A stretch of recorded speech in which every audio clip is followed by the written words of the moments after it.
আজ father's day. সকালে ডেস্কে এসে বাবার জন্য 12-এর পক্ষ থেকে এই সারপ্রাইজ গিফট ব্যাগ পেলাম। বাবার জন্য এমন একটি গিফট পেয়ে সত্যিই ভালো লাগলো। সবচেয়ে ভালো লেগেছে ফটো ফ্রেমটা। ছোটবেলায় ভাবতাম নায়ক মানে অসাধারণ কেউ, বড় হয়ে বুঝলাম প্রতিদিন ভোরে উঠে পরিবারের জন্য লড়াই করা মানুষটাই আসল নায়ক।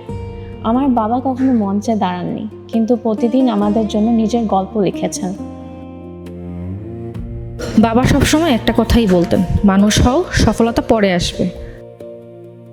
আমার আব্বু চলে যায় যখন আমি ইউনিভার্সিটি 3rd সেমিস্টারের স্টুডেন্ট।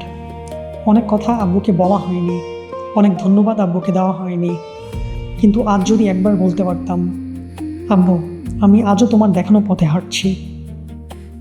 ছোটবেলায় বুঝতাম না কেন বাবা নিজের জন্য কিছু কিনতেন না।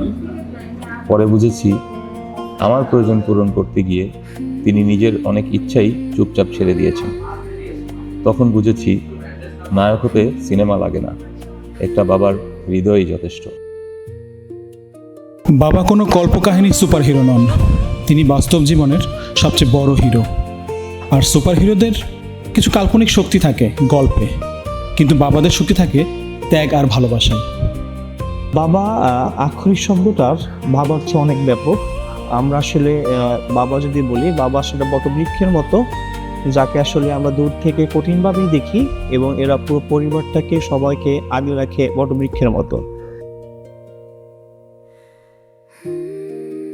Happy Father's Day!